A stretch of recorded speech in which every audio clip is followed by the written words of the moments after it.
Welcome into Friday's ESPN FC Live. Mark Donaldson alongside a five-time league winner and a European Cup winner, Stevie Nicol. On the agenda today, Xabi Alonso is on his way from Bayer Leverkusen, probably to the Spanish capital and to Real Madrid. Speaking of Real Madrid, it's the Clasico this weekend and it's a must-win for Los Blancos. And we will preview the Europa League final, try and get a hotel room in Bilbao when Spurs face Manchester United. That's going to be quite the cost. So, before we introduce Stevie, I want to take you back to earlier today. I want to play a little bit of Xabi Alonso, confirming that he was leaving Bayer Leverkusen. And if we go back to October 2022, when he took over the German club, they were second bottom of the Bundesliga. But all good things have to come to an end. Here's Xabi. I think that it's good that we can let you know that this week the club and I we have agreed that these two games are gonna be my last two games as Bayer Leverkusen coach.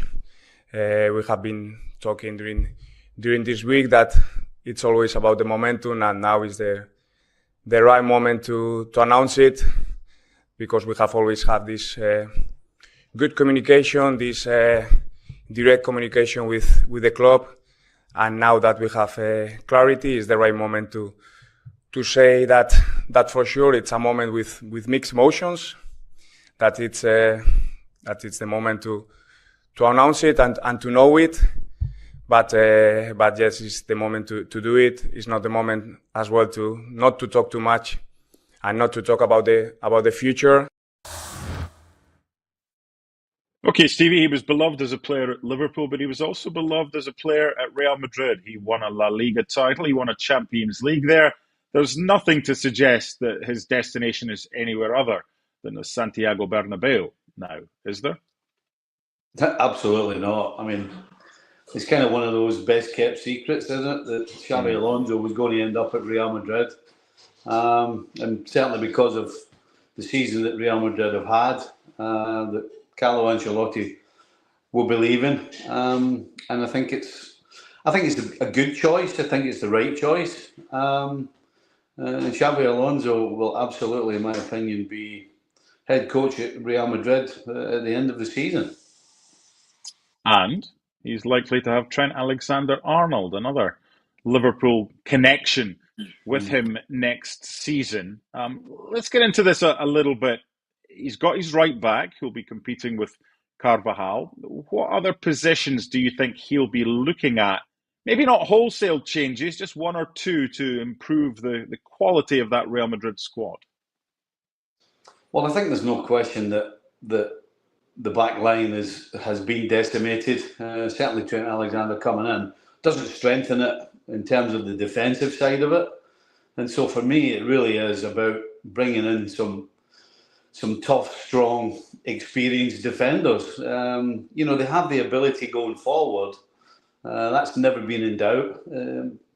But Carlo Ancelotti this year hasn't been able to put it together. With the arrival of Mbappe, we all thought this is icing on the cake. But really, you could probably say that it's actually upset the apple cart. The way they were the previous season, winning Champions League, dominating in Spain. I mean, Mbappe really upset the apple cart, and it just hasn't been the same since he arrived. And so the fact that Ancelotti's leaving, the fact that it's going to be Alonso, I think is a good thing. Because Alonso will definitely change the style. He'll certainly have a different way of communicating with his players and what he's wanting from them. So if I'm Alonso, I'm really looking at what I can do defensively to tighten up. Because I think going forward, there's no question that he has all the tools. He just has to try and put them together in a manner that makes it all work with the superstars and the ability that he has. I've spoken about Trent, and that was one of the worst kept secrets as well. Even although it's not yet been announced that's where he's going, we've kind of known that for several months. Do you think there was some sort of gentleman's agreement, a kind of handshake last summer, in that Xabi Alonso would have one more year at Bayer Leverkusen and then he would take over from Carlo Ancelotti this summer? Well, I'm not quite sure it was as straightforward as that. I would suggest that on the Leverkusen side with Alonso, I would think that between the two of them, if an opportunity, as opposed to saying an actual name, came along, then he would be allowed to go. I mean, I think that's pretty much it. You can never be sure in football, and so 12 months ago, I don't think you turn around and say, right, I'm going to Real Madrid. Maybe at the end of this season, next season, but maybe the season after. I don't think that's the conversation. I think the conversation with Alonso and Leverkusen is, look, if an opportunity comes along that I want to take, are you going to let me do it? And I'm sure that was the agreement. I don't think there was clubs' names involved. I just think it was put under opportunity. And obviously, Alonso would probably be, I'm pretty sure, hoping that that opportunity would come along. But that, to me, would how it would have been worded in his contract.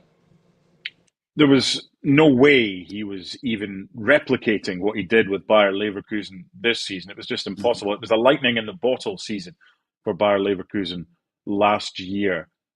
Knowing now that he's likely to go to Real Madrid, and when we spoke, all of us on ESPN FC and ESPN FC Live last year, and a lot of us were saying he's got to go now because he might not get a better opportunity.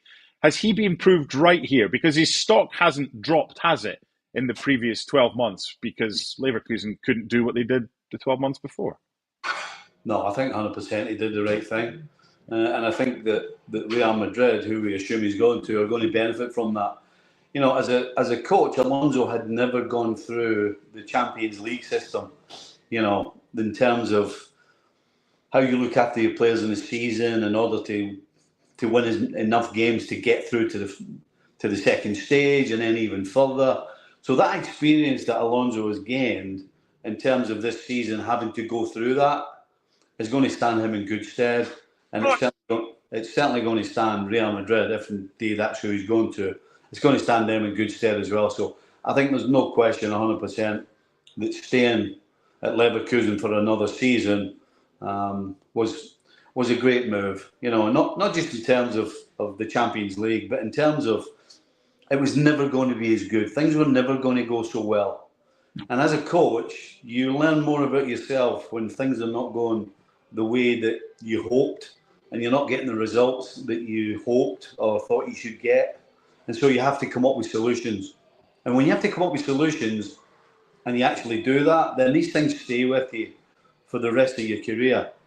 So that they're in the bank, they're in that computer in the back of your head, that when a situation arises, you've been through it before, you've got a fair idea of what the outcome's going to be, depending on your decision. So just in terms of gaining experience, I think absolutely Alonso did the right thing, staying at Leverkusen for this next for that 12-month period extra.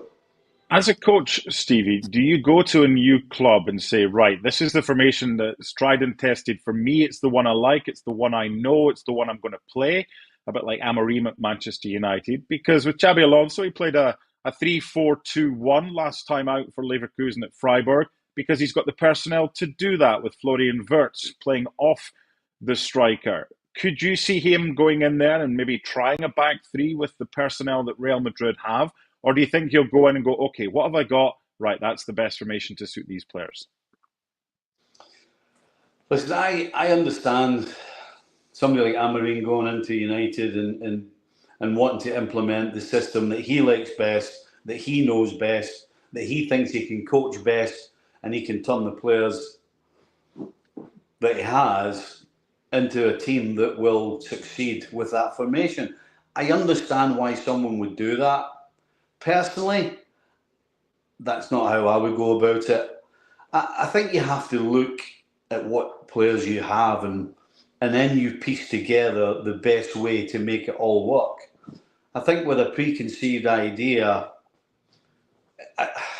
I think it's tough. And I think you've seen the Amorim at United, how tough it is when you've got a system with players that don't really fit that system. I mean, United have just struggled.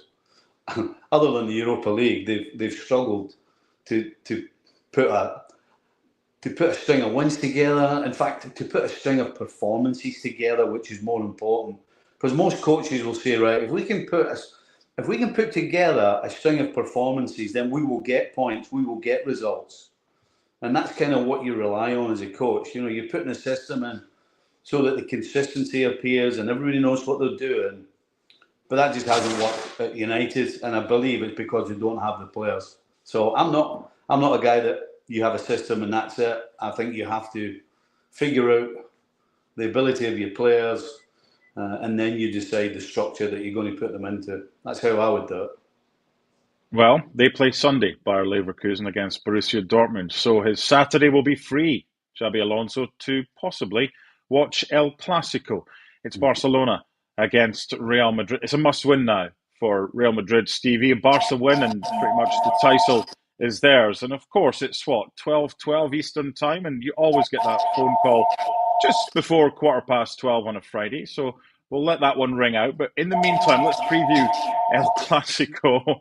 Maybe that's Xabi Alonso phoning for advice. What about this one? How do Real Madrid approach it? Because we've seen when they open themselves up, they can be got at. Do we expect goals in this one?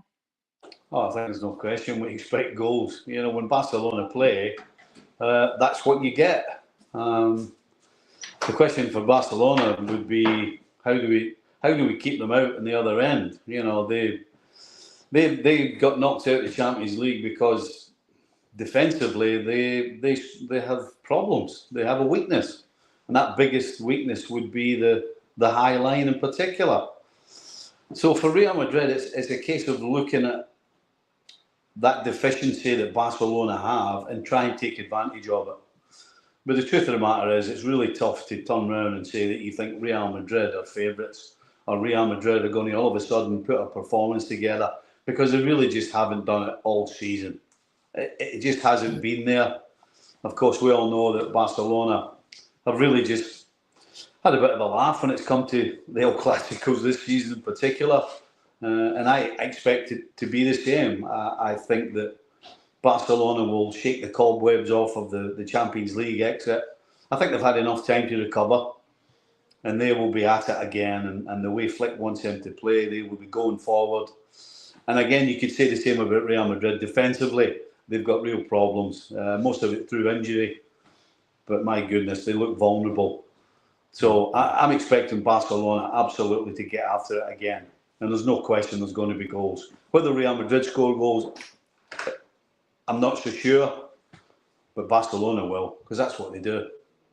Yeah, they do. But they look tired towards the end. And I know you've just said they've had enough time to recover. If you're Real Madrid, is that something, intensity, that you should be asking your players? Just run that little bit harder, run that little bit further, get into their faces, because who knows what they're going to be like having played 120 minutes in midweek in Italy. So the common sense thing would be to tell your players, if you're playing Barcelona, get after them right from the get-go. Because if they are tired, the last thing you need is somebody in your face, closing you down, hustling you, harrying you. That's the last thing you want. You want the opposition to sit back and let you get into the game and get settled, and all of those things that we would all love to be able to do at the start of a game. So if you're Real Madrid, you need to start this game fast. You need to get in their face.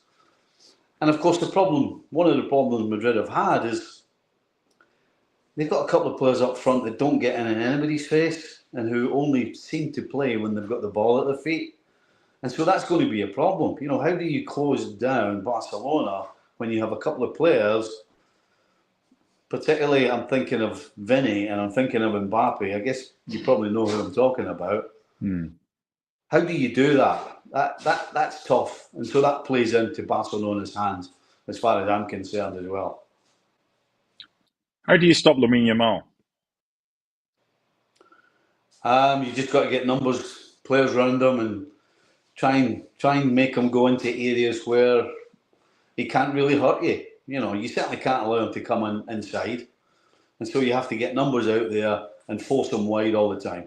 Just keep him on the outside and make him play a pass backwards or at the very least sideways. You can't try and defend one-on-one. You have to make it at least 2-on-1. And as I said, you have to work together as a pair defensively to take him into areas where he's either just going to lay the ball off or where he can't hurt you. Now, that's easier said than done, because the kids right now is a bit of a genius, and regardless of where he is, he always seems to end up figuring a way out of getting past you and getting in a dangerous area. So, yeah, good luck whoever's up against him. You talk about getting numbers, double teams.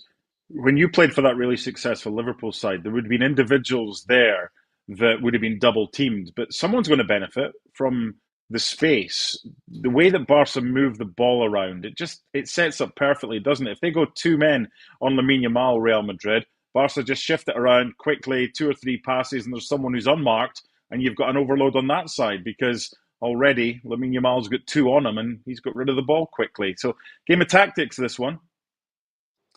I think the term is pick your poison. because as you said, if you're doubling him up or trebling him up, there's space and there's a player available somewhere else. And if you look through this Barcelona side, they've got quality everywhere. It just so happens that Yamal's a bit special, along with a couple of other players.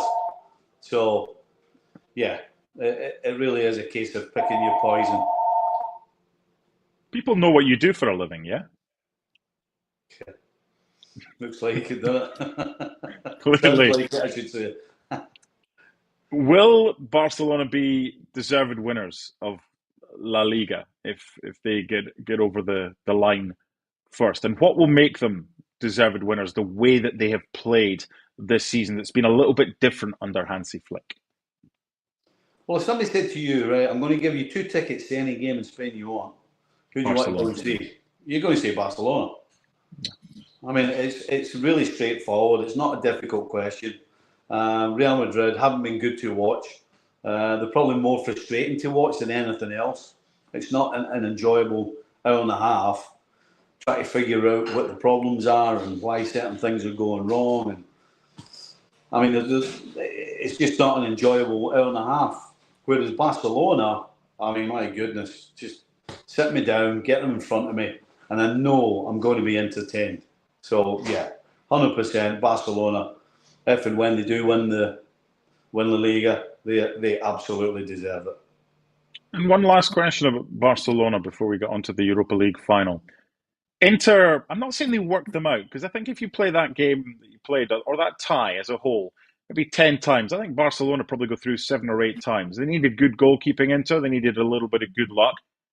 With the style that Hansi Flick plays and the high line and the space in behind, as an opposition coach, is that easy to work out how to play against? I'm not saying you're going to be successful, but the way that he sets his team up, Hansi Flick, and basically floods the forward areas with his players, how do you coach against that if you're the opposition? You know, you don't really coach against it. You obviously make sure that when you get the ball, you have to take advantage of it. I mean, that's basically what you're talking about. When you play against a side like Barcelona, you know they're going to have the ball. You know you're going to have to defend. And so I think what you have to do is make sure you take care of the defensive side, because going the other way, I think your opportunities present themselves. So it's then about you taking advantage of those opportunities that they will present you. Because there's no question that's what will happen. Regardless of the opposition, whoever they play against, they do give up opportunities. And so that really is the way you go about it. You stop them, and if you can stop them, then you know you're going to get opportunities.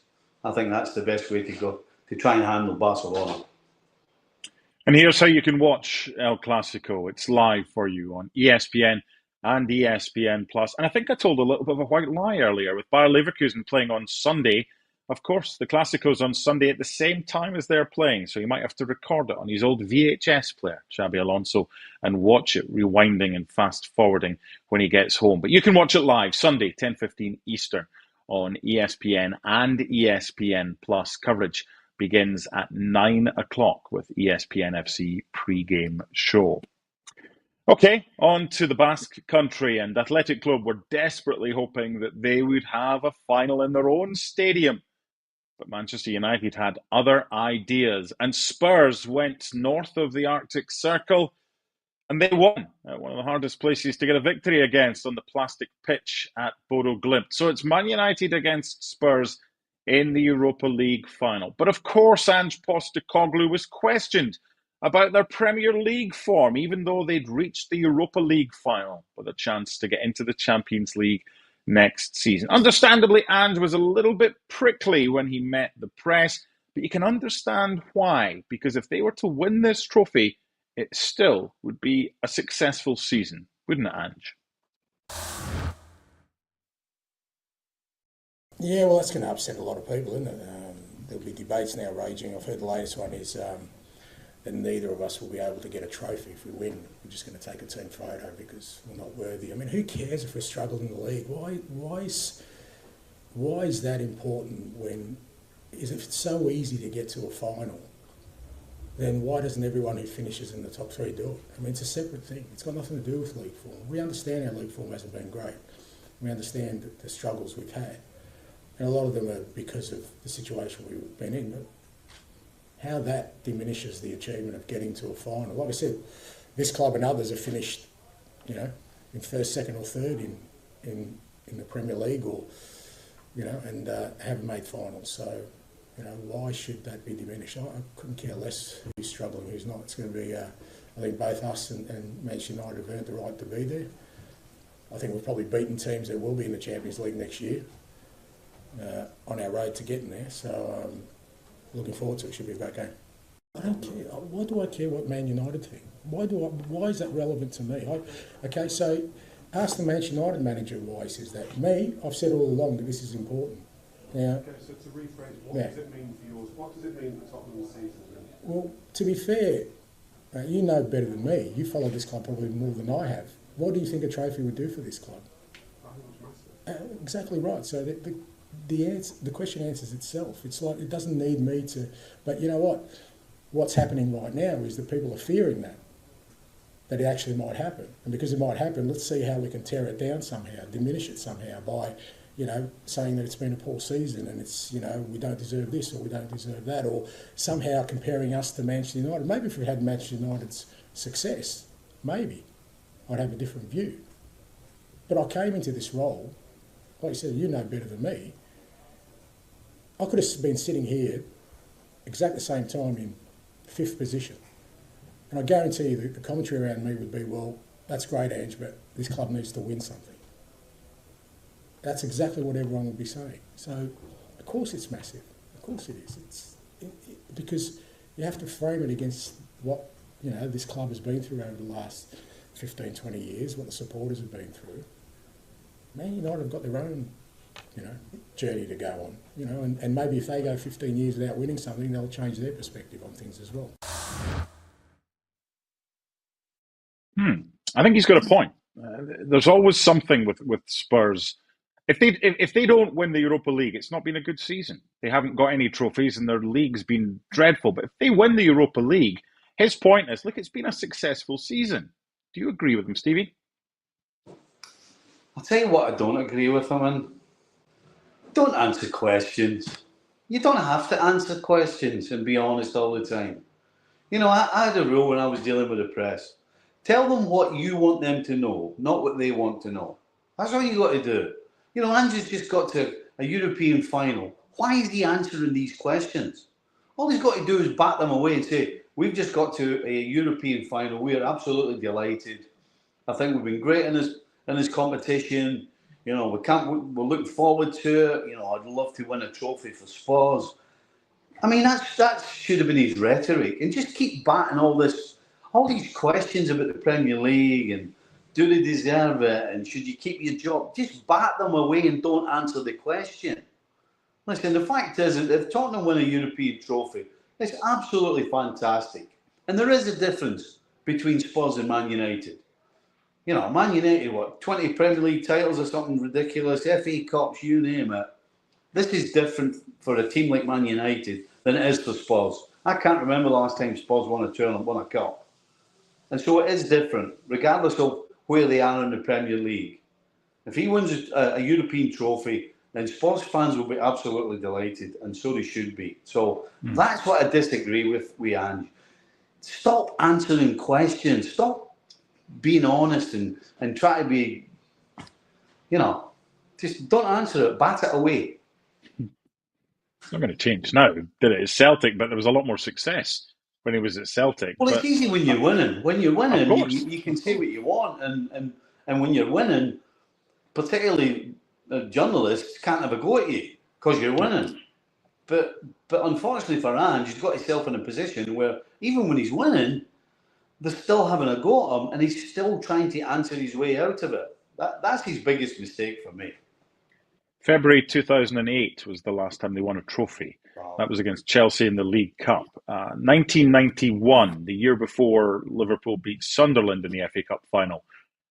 Tottenham Hotspur beat Nottingham Forest by 2-1. And around the time that you won the European Cup with Liverpool in 1984 against Roma on penalties at Stadio Olimpico, Spurs beat Anderlecht to win the European trophy, the UEFA Cup as it was back then. So, yeah, there's not much there as far as history is concerned. And not only winning the Europa League, not only getting a trophy, but the riches that would come with qualifying for the Champions League would go hand in hand with that. So let's forget you're Stevie Nicol for a second and pretend you're Daniel Levy and you're flying home.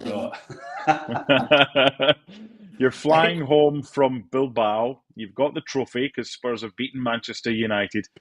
You now have one decision to make because the season in the Premier League's been rubbish. Do you keep Ange Postecoglou as manager ahead of a Champions League tilt next season? I don't see how the two go together. If you win a European trophy and then get the sack, I don't see how the two go together because you're Spurs. And you could look at Ten Hag and say, well, Ten Hag won the FA Cup, they kept him and then got rid of him 3 or 4 months later because they started the season horrible. So there's your argument for even though Ange wins a trophy, you don't keep him. But I just don't think I think it's apples to oranges. I don't think it's the same thing at all. Manchester United and Spurs, the expectations and the thoughts around winning a trophy are completely different. One club is used to it, and if they don't, there's something drastically wrong. For Spurs, it's completely the opposite. If you win a trophy, it's absolutely incredible. It's amazing. And as bad as they've been in the Premier League, they don't.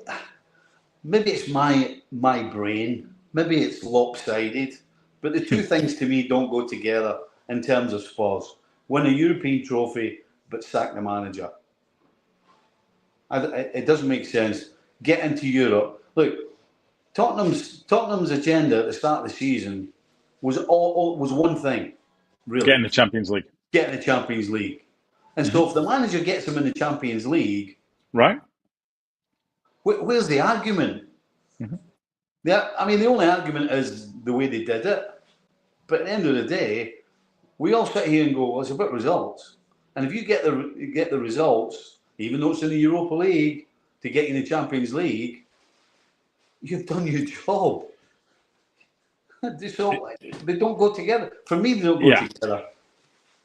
I see that. And look, there's no diagrams on a scorecard. If you get a birdie in golf, you've shanked your drive 100 yards right, then you've managed to kind of get it back onto the fairway, and then you've holed the third shot on a par 4. It goes down as a birdie. It doesn't go down, here's the diagram. If he was asked at the start of the season, your aim is to get Spurs into the Champions League, and they do so, that should be argument enough for him to stay. But Spurs fans might think something different. That's fine. Totally subjective. Last question for you, Stevie. Not Spurs or Manchester United, but the respective managers. Who needs a Europa League win more, Ange Postecoglou or Ruben Amorim?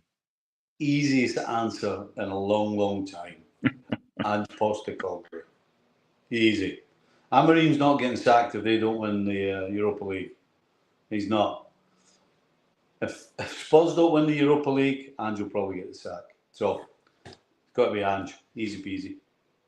Okay. Thank you to Stevie Nicol. Just one last reminder where you can watch Barcelona against Real Madrid on Sunday. It's on ESPN and ESPN Plus. Kickoff at 10:15. We've got boots on the ground for that one, ESPN FC. Tonight, live as well from Barcelona ahead of Sunday's El Clasico.